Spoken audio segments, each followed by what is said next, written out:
we'll try that one again. Associate Director of Alumni Relations. Yeah. Okay, ready? Go ahead. God, you had to tell me who I am.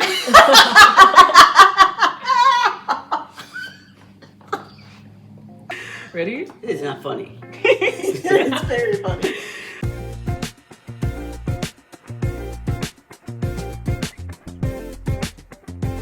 Hi, I'm Mary Sewell. I'm joined today by Jessica Owens-Young, a professor at Morgan State University and a part-time artist. How are you doing today? I'm doing great. Great. It's good to see you. Great to see you too. Let me first start by thanking you for taking time to interview with us today. Yeah, anything for you.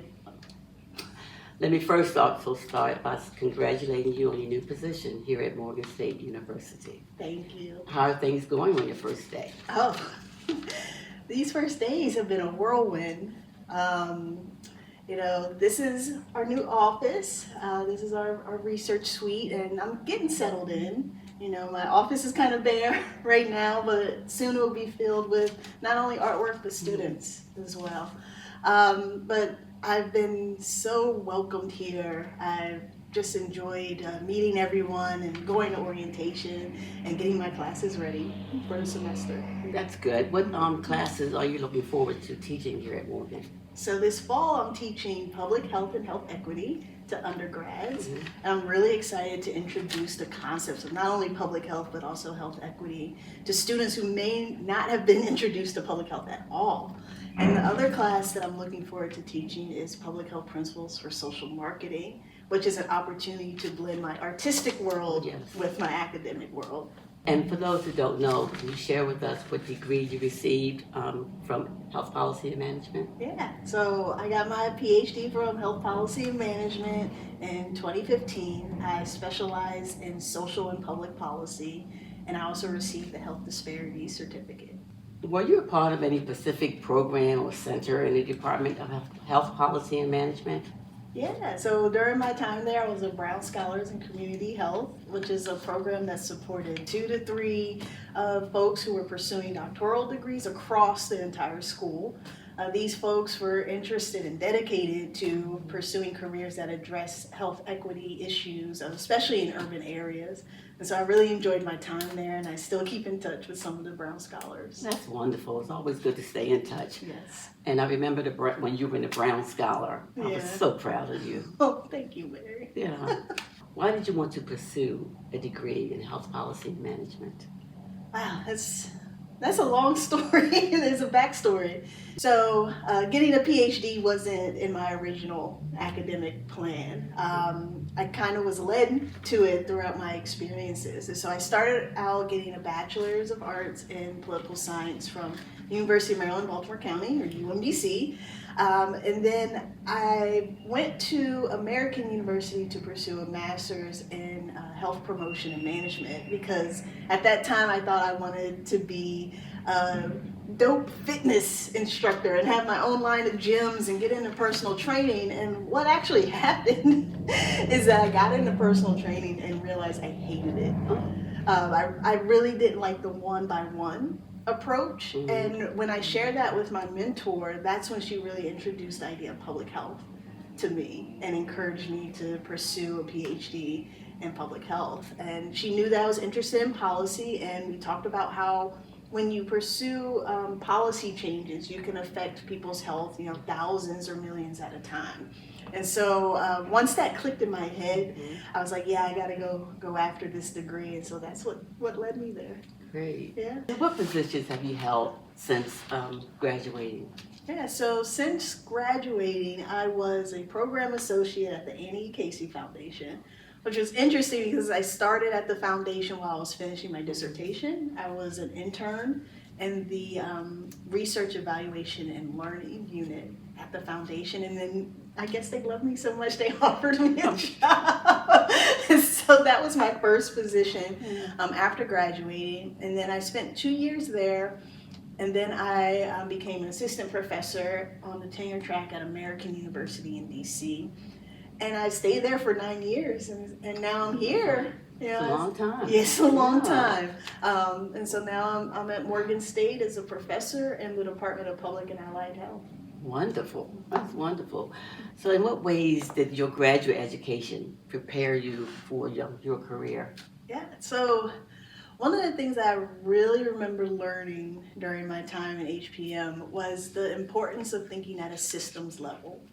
And so that, we understand that health is affected by many things, right? It's not just your genetics, it's not just your behaviors, right? There are policies and systems that we need to address that can shape, that can shape like where people are able to access nutritious foods, even thinking about the roads that we take to get to places, like the quality, the accessibility of services, things like that. And so the way to think about public health at a systems level was really hammered into me. And another thing that I've really took away and rely on to this day is the idea of collaboration, and that we're not in this alone, and that public health is really shaped by all of us. We are public health. We are public health, exactly. And some of those collaborations that I built during my time at HPM still exist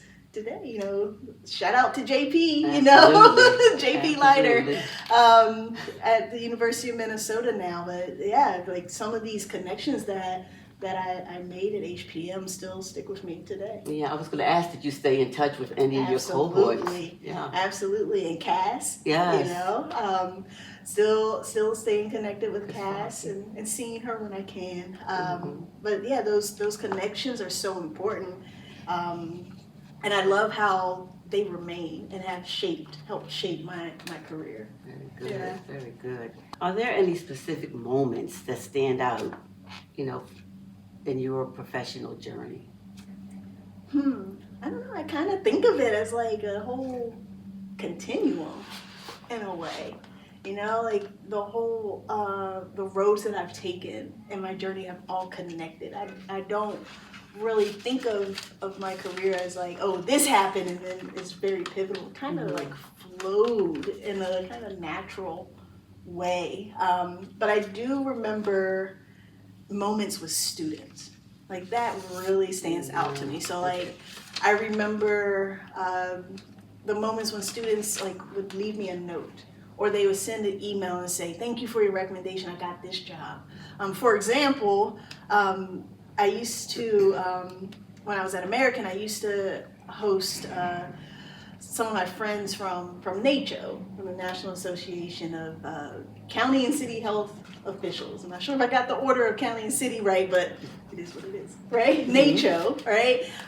Some of my colleagues from NACHO would come in and give a presentation, talk about their work in government and how they advocate for public health policies. And I remember one of my students got an internship from that connection and then ended up working full-time at NACHO. Excellent. Yeah, so those kinds of moments really stand out to me when I'm able to help students begin their careers in public health. I understand that. Okay, so this year was a great year for you. Yes. I mean, I've seen your artwork over the years, and now your artwork was featured in the American Visionary Arts Museum.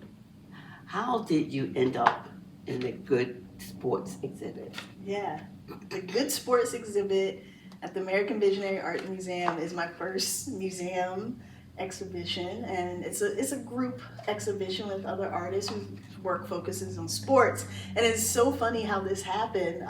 So I started sharing my work on Instagram a few years ago, and I remember earlier in 2024, a curator for this show from AVAM reached out on Instagram, and that's how we got connected. Amazing. Yeah, Instagram really connected me, not only with him, but with other curators and connected me to other opportunities within the art world.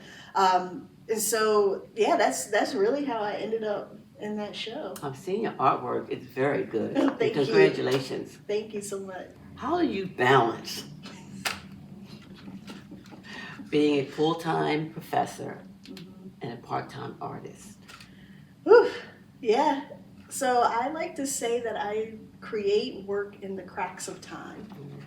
And so I've learned over the years to take advantage of 10 minutes here, 20 minutes there to work on my art. I try to touch my art in some way every day, whether it's a sketch on my iPad or I'm cutting out paper to make a collage. I try to touch it in some way. And it's become even more important to take advantage of those cracks of time since my daughter was born last year. Oh yeah, how wonderful. Yes, yes. Congratulations on that too. Thank you. She's such a wonderful addition to our family.